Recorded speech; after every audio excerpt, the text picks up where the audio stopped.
ternyata sudah meninggal 4 tahun yang lalu akibat kecelakaan dalam perjalanan Bandung ke Subang.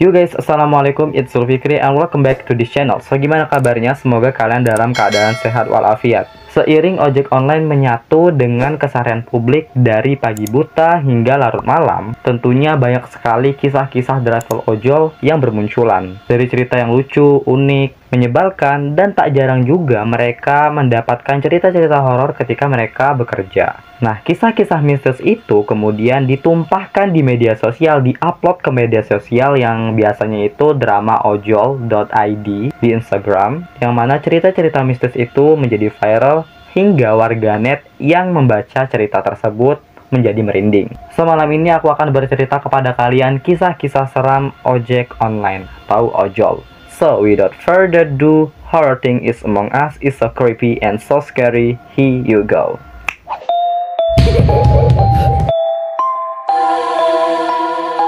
Oke guys, sebelum kita lanjut ke ceritanya, di sini aku mau ngasih tahu dulu semua yang aku ceritakan ini berdasarkan sumber yang valid. Tentunya yang aku riset salah satunya adalah today.line.me dan juga beberapa akun Twitter yang akan kita bahas di video ini. Kisah ini menjadi trending dengan kata kunci Cindy di sosial media. Pengemudi ojol bernama Herman Suherman menceritakan pengalamannya ketika ia mengantarkan Cindy di kolom komentar channel YouTube Jurnal Risa. Siapa sih yang nggak kenal dengan Jurnal Risa? Nah, Jurnal Risa ini men-screenshot komentar itu dan kemudian dipostingnya di akun Twitternya. Nah, Twitter itu kemudian viral dengan cerita yang sangat seram ini. So, begini ceritanya. Jadi Pak Herman ini mengatakan di kolom komentar itu bahwasanya si Cindy ini minta diantarkan dari Bandung Indah Plaza ke Subang dengan imbalan Rp400.000. Dan bahkan si Cindy ini sempat membonceng Pak Herman ketika perjalanan. Menurut Pak Herman, orang-orang di sekitarnya, orang-orang yang melihat ketika Pak Herman dan Cindy ini sedang dalam perjalanan, mereka itu memberikan tatapan yang sangat aneh kepada Pak Herman ini dan juga si Cindy. Jadi orang-orang tuh bukan hanya melihatnya aneh, melainkan juga kayak heran. Loh, si Pak Herman ini boncengan sama siapa? Gitu. Nah, pandangan Pak Herman, si Cindy ini ya manusia biasa. Nah, pandangan orang-orang di sekitar itu mandang si Cindy ini adalah sepanjang perjalanan dari Lembang ke Subang, si Cindy ini bercerita hal-hal yang berbau gaib. Dan juga si Cindy ini bercerita tentang tim Jurnal Risa dan mengaku bagian dari timnya si Jurnal Risa ini. Dan bahkan si Cindy ini sempat menawarkan kepada Pak Herman untuk menjadi salah satu tim dari Jurnal Risa dengan imbalan Rp200.000, yang mana mengantar ke tempat-tempat yang digali cerita mistisnya. Bukan hanya itu, di perjalanan pun Pak Herman merasakan banyak hal-hal yang aneh. Nah, setelah sampai tujuan, si Cindy menyuruh Pak Herman ini untuk menunggu di mulut gang. Alasannya karena takut dimarahi oleh ayahnya. Mungkin nggak boleh berangkat dengan cowok yang belum dikenal. Dan juga si Cindy ini sempat menunjukkan rumahnya. Setelah menunggu 1 jam lebih, Pak Herman ini memutuskan untuk menyusul wanita itu. Pergilah Pak Herman ke rumah si Cindy.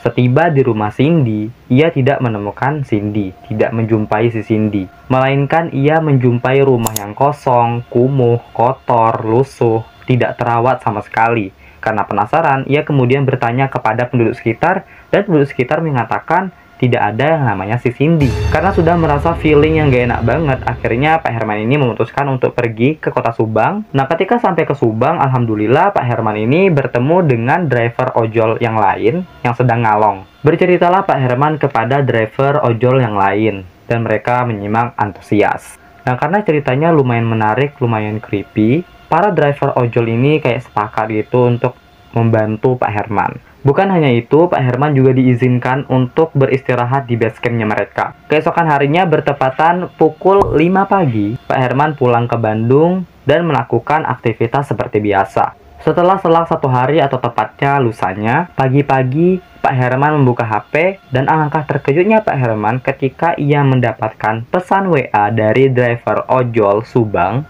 yang mana driver ojol ini yang membantu Pak Herman ketika ia di Subang. Dan alangkah terkejutnya, ternyata si Cindy itu telah meninggal dunia. Nah, si driver ojol Subang ini mengaku sudah sweeping ke tempat di mana Pak Herman mengantarkan almarhum Cindy dan juga bertanya-tanya kepada keluarganya si almarhum Cindy. Mereka meminta Pak Herman untuk sabar dan ikhlas atas kejadian yang kemarin karena wanita yang bernama Cindy yang diantarkan oleh Pak Herman pada hari itu ternyata sudah meninggal 4 tahun yang lalu akibat kecelakaan dalam perjalanan Bandung ke Subang. So guys, bagaimana menurut kalian dengan cerita creepy yang pertama ini? Apakah kalian pernah mendengarnya? So, coba komen di bawah. Next.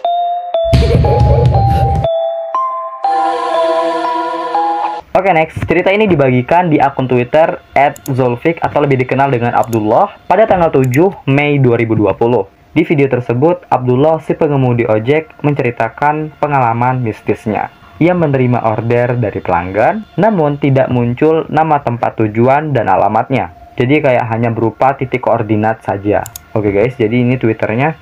Serem juga jadi ojol kalau orderannya 2 alam gini. Oke, kita klik. Oke, so tadi nganterkan di mana ke mana? Gue tadi dapat orderan di depan situ kan. Tapi mainnya dari sini naiknya? Iya. Aslinya naiknya tinggi ya? Iya. Dia kan titiknya kan di itu. Di mana? Di Bang Kopin situ, depan pom bensin. Nggak jemput tadi. Gue baru mau keluar, baru aja nengok, dia udah ada di depan, langsung naik. Nggak kebayang gitu. Tapi nggak kebayangnya mencurigakan tuh. Enggak sih, ya dia bilang Abdullah ya. Iya kan emang nama akunnya Abdullah. Nah, gue lihat tujuannya kan nggak ada namanya, jadi cuma kayak gini doang nih. Tuh, titik koordinat. Harganya berapa? Harganya 28. Oh, habis. Kalau dari video yang pertama ini sudah kelihatan ya kayak creepy dan sudah mulai kelihatan, oh ini nih kayaknya nggak bener deh. Nah, setelah perjalanan si Abdullah ini berusaha mengajak ngobrol pelanggannya itu agar nyaman. Ketika ditanya asalnya, penumpang itu hanya menjawab, asli sini. Abdullah pun heran. Loh, kok heran? Ya heran lah, karena penumpangnya adalah warga asli, tapi baru pertama kali ke tempat yang tujuannya itu nggak jelas banget. Nah, sesampai di tujuan, yang ini yang bikin creepy lagi guys. Ternyata tempat yang dituju itu adalah makam. Jadi ada videonya lagi nih. Harganya 28. Nah tuh kan gue anterin tuh.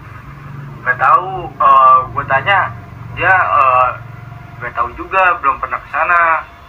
Ya udah gue ikutin pakai maps aja ya. Pas sampai di sana ternyata makam. Tapi di jalan ngobrol tuh. Cicing wae, diem aja. Tapi mana nanya? Nanya, asli mana teh? Asli sini. Datar teh ngomongnya asli sini. Asli sini. Kok belum pernah ke sana? Iya, baru katanya. Baru naon ya cebrang teh. Pas nyampe sana, makam guys. Makam guys. Makam. Terus di Rawamerta tuh. Pas nyampe kan titiknya kan sampai ke Rawamerta, sampai sana. Oh, habis.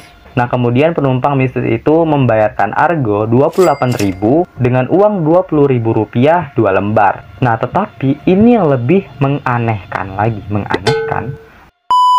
Akan tetapi ini malah menjadi bikin creepy, bikin merinding lagi. Setelah Abdullah diberikan uang oleh penumpang misterius itu, ia pun pergi ke tempat yang lebih terang. Ternyata uang 2 helai itu telah berubah menjadi plastik bening. Oke, jadi ini ada videonya lagi, dikasih duit 20.000, jadinya malah plastik. Oke, kita tonton bareng-bareng. Makam, dia ngasih 20 ribuan 2 lembar. Kan argonya kan 28. Berubah jadi kayak gini nih. Pas gue lari ke tempat terang jadi plastik kayak begini. Tapi jemputnya di hadapan BKB pisan. Dia bilangnya pas pertamanya di depan Bukopin, bukan di pom bensin. Begitu pas keluar kosan ini, dia udah langsung ada di depan. Anjir. Lain rezeki tuh. Bukan lain rezeki. Ay, siun. Itu tadi mana pas nelpon teh Di pas mana nelpon si Bagus teh can ditempo duit nak.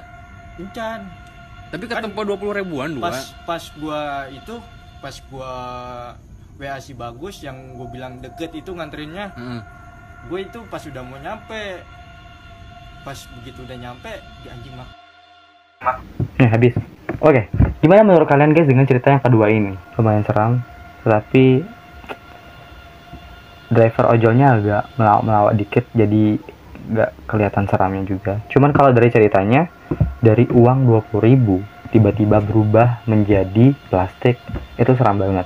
So guys, aku mau dengar dari kalian, cerita mana yang menurut kalian creepy, scary, dan juga ternyata itu memang benar.